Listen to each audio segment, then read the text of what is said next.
үзүп коюп каалаган сөздү айткан эмес, ирээттүү бир окуянын жүрүшүн айтып атат. 14 саат тынбай. Кимиңер 14 саат тынбай, козголбой бир жерде отура аласыздар, жөн эле. Отуруп көргөнчү? 14 саат. Мына азыр отурган жерден 14 саат козголбой, чыкпай, эч кандай себептер менен чыга албай отура аласыздар 14 саат. Отура албайт адам. Соо адам отура албайт. А 14 саат тынбай бирдемени сүйлөп берип тура аласыздар. Мүмкүн эмес. Бир жигит айтат, дөөлөт деген мындай деди да, физиологиялык мыйзамды чекке кагып туруп, рухтун денеден күчтүү экенин далилдеди дейт. Манас бул башка дүйнө. Манастын күчү анын сыйкырында, кереметинде, аны түшүндүрүп берүү илимдин тили менен мүмкүн эмес бүгүнгө чейин. Дагы канча убакыт керек мен билбейм, бирок бул дагы изилдөөчү нерсе. Мен анын баарын силерден башка доорутпайын, андан ары тереңдикке түшпөй эле коеюн, бирок бизге азыр маанилүүсү манас инсан катары болгонбу, эгер болсо качан болгон. Эгер окумуштуулардын айтымында бул прототип болсо, анда ал жөн эле чыгарма ойлонуп табылган болуш керек. Бирок андай эмес, манас айтылды. Дагы канча кылым болот, дагы канча манас болот, Кудай буюруп канча айтпат, Кудай билет. Эч ким айта албайт. Бирок канчадан бери айтылганы бул да белгисиз. Мурункулар жазылбаган, билинбей калган. Биз 18-кылымдан бери гана чыгып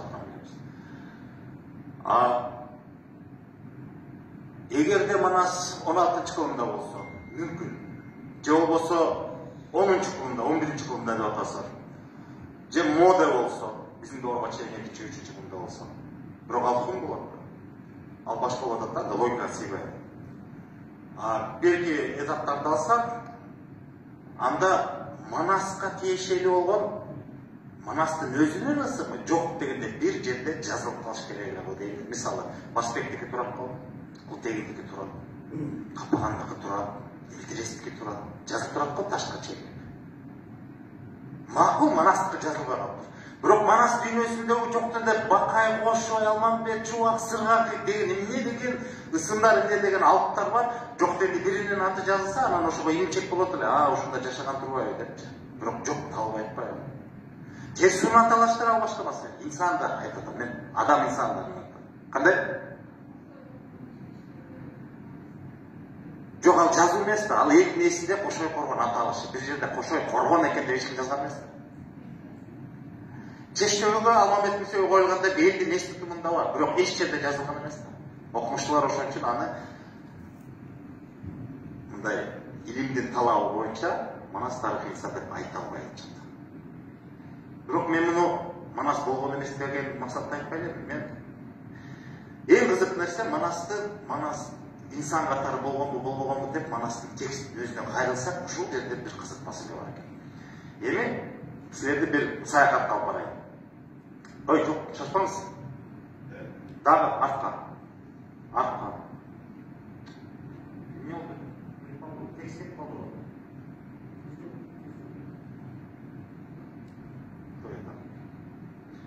Анда мындайлай, мен бияктан окуйчу, анда бул флешкага туура эмес нерсе кетип калганчы.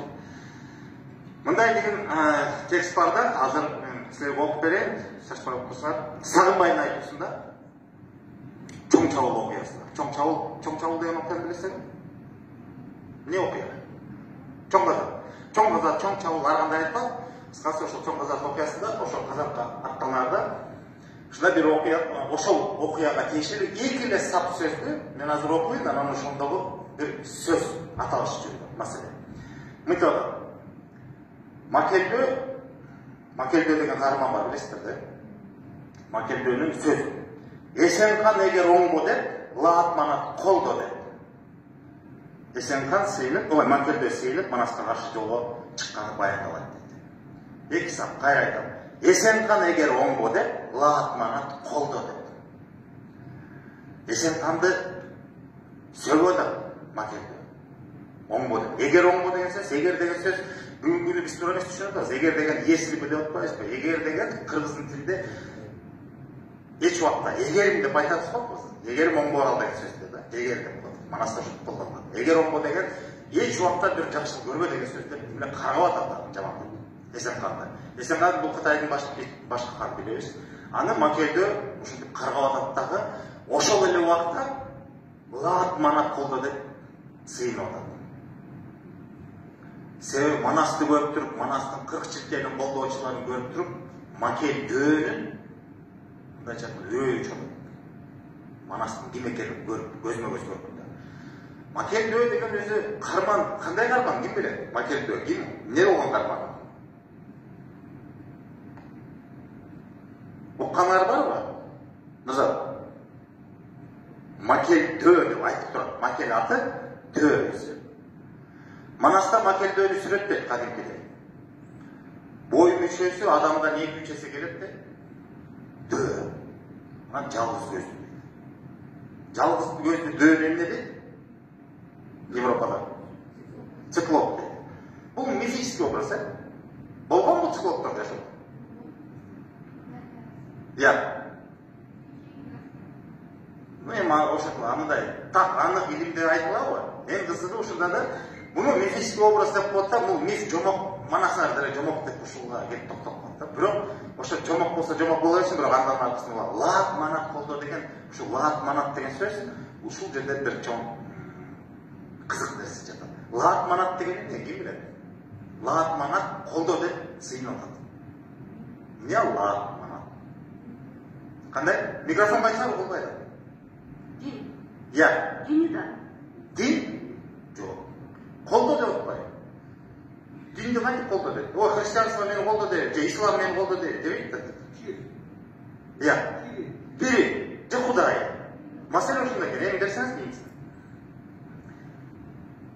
Мына Аллат, Алюза, анан Манат дейт.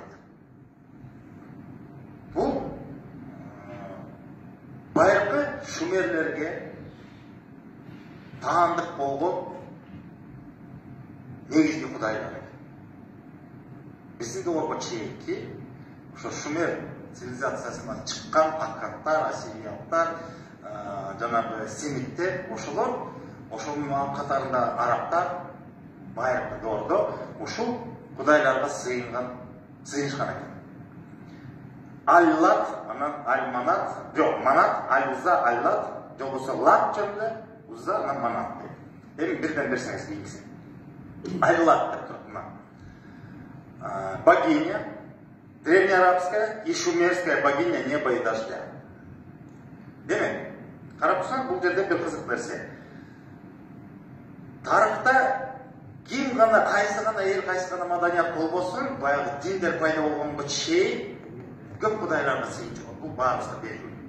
Ошол көп кудайлардын ичинен эң негизги башкы кудай эмненин кудайы болуп эсептелчү? Ошол эле гректерде, ошол эле Римде, я. Жок, ошол эмненин кудайы бар? Я. Күндүн кудайы. Күндүн эмес. Асман. Асман деген көп нерсе. Буякта дагы асман менен жамгырдын кудайы деп атат. Лат, Аллат. Башкы кудай деген сөз.